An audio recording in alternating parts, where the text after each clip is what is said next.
Hello Bittu. आपका एक doubt मिला। ये जो डाउट है एक कॉन्सेप्चुअल डाउट है।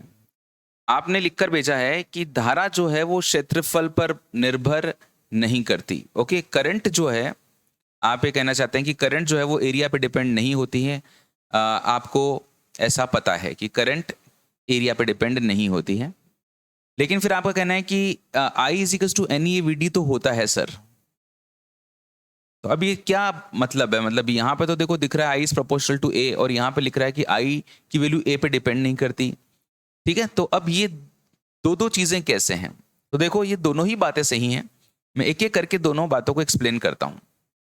पहली जो बात है वो है आई की वैल्यू एरिया पे डिपेंड नहीं करती।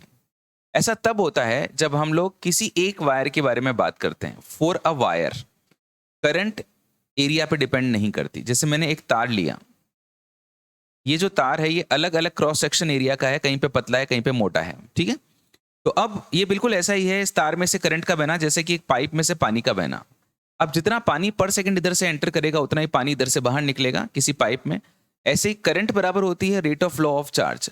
तो जितना चार्ज 2 कूलम मान लीजिए 1 सेकंड में इधर से एंटर करा, तो 1 सेकंड में इधर से 2 कूलम को निकलना पड़ेगा, क्योंकि चार्ज तो कंजर्व है। नया चार्ज आए यहाँ पे कहीं से आ नहीं रहा है और यहाँ से कहीं पे जा भी नहीं रहा है, तो इसका मतलब करंट की वैल्यू कांस्टेंट रहेगी। अब आपका ऐसा सोचना है कि सर आई बराबर N E A V D में तो ऐसा नहीं हो रहा। तो देखो एन जो है यहाँ पर वो है number of electrons in unit volume. ठीक है ना, यूनिट वॉल्यूम के अंदर कितने इलेक्ट्रॉन्स है वो है।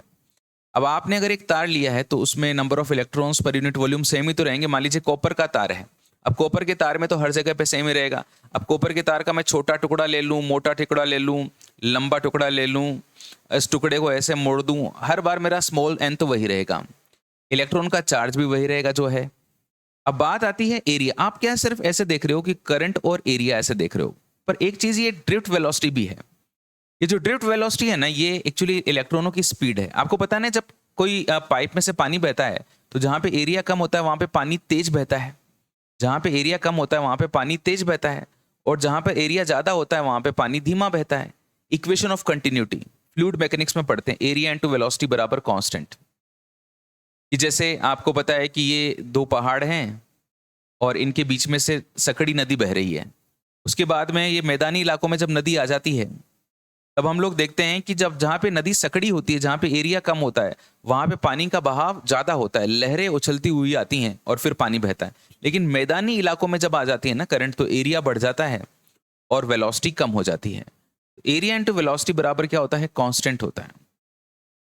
तो यहां पे भी ये जो फॉर्मूला मैंने लिखा है I is equal to N E A V D, यहाँ पे एरिया और ड्रिफ्ट वेलोसिटी इनका प्रोडक्ट क्या रहता है बेटा? कांस्टेंट रहता है।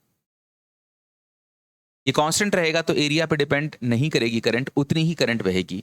जैसा जैसे जितना पानी यहाँ पर बह रहा था उतना ही पानी यहाँ पर बहता है, उसी तरह से जितनी करंट एक वायर में पतली सकड़ी जगह पे बहेगी उतनी ही चौड़ी जगह पर करंट बहेगी। आई थिंक अब काफी हद तक आपका डाउट क्लियर हुआ होगा। आई बराबर एन ई वी डी को लेकर बिल्कुल भी मत सोचना कि आई इज प्रोपोर्शनल टू ए होता है ना। ये दिखने में तो ए के डिपेंड कर रहा है, लेकिन यहाँ पे ड्रिफ्ट वेलोसिटी भी है जो उसके इफेक्ट को नलीफाई कर रही है। अब तो यहां पर आई इज प्रोपोर्शनल टू ए। अब आई इज प्रोपोर्शनल टू ए कब होगा ये भी मैं आपको बता देता हूं। तो सिंगल वायर के लिए कभी आपको ऐसा यूज नहीं करना, लेकिन अगर आपके पास में दो वायर हों और जिनका आप कंपैरिजन कर रहे हो, एक तार ऐसा हो और एक तार ऐसा हो, एक तार का एरिया ए हो, एक तार का एरिया 2a हो। अब मैंने यहां पर मान लीजिए V वोल्ट की बैटरी लगाई और यहां पे भी मैंने V वोल्ट की बैटरी लगाई। इस वायर की लेंथ भी L थी, इस वायर की लेंथ भी L थी। अब देखो, अब इन दोनों वायर्स में करंट को कंपेयर करूंगा तो क्या होगा। मान लीजिए ये वाला वायर भी कॉपर का बना हुआ और ये वाला वायर भी कॉपर का बना हुआ है, तो मैं लिखता हूं आई बराबर N E A V D. दोनों कॉपर के बने हुए हैं तो स्मॉल एन जो है वो आपका सेम हो गया, नंबर ऑफ इलेक्ट्रॉन्स पर यूनिट वॉल्यूम, इलेक्ट्रॉन का चार्ज सेम हो गया।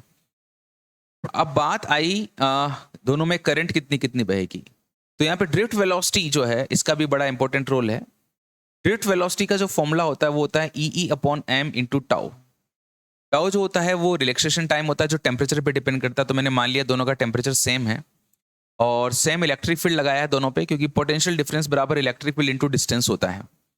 तो पोटेंशियल डिफरेंस दोनों ही केसेस में सेम है और दोनों वायर्स की लेंथ बराबर है, तो इलेक्ट्रिक फील्ड भी सेम हो गया, इलेक्ट्रॉन का चार्ज कांस्टेंट हो गया, एम कांस्टेंट हो गया। तो वीडी जो है वो दोनों तारों के लिए सेम हो गया, ये भी सेम हो गया। जब दोनों तारों के लिए वीडी सेम हो गया तो अब आई इज प्रोपोर्शनल टू ए हो गया। मतलब आई इज प्रोपोर्शनल टू ए दो अलग अलग तारों के लिए तो हम लोग बोल सकते हैं। जो अलग अलग तारों को जब कंपैरिजन करोगे तो आप आई इज प्रोपोर्शनल टू ए बोल दोगे कि जिस तार की मोटाई ज्यादा होगी उस तार के अंदर करंट की वैल्यू भी ज्यादा होगी। आप ऐसे भी समझ सकते हो R is equal to rho L upon A. दोनों तार सेम मेटेरियल के बने हुए हैं तो दोनों की रेजिस्टिविटी बराबर, दोनों की लेंथ बराबर। तो दो जो तार मोटा होगा उसका रेजिस्टेंस कम होगा, जिसका रेजिस्टेंस कम होगा उसमें करंट ज्यादा बहेगी। तो आई इज प्रोपोर्शनल टू ए, ये दो तारों के लिए लगता है।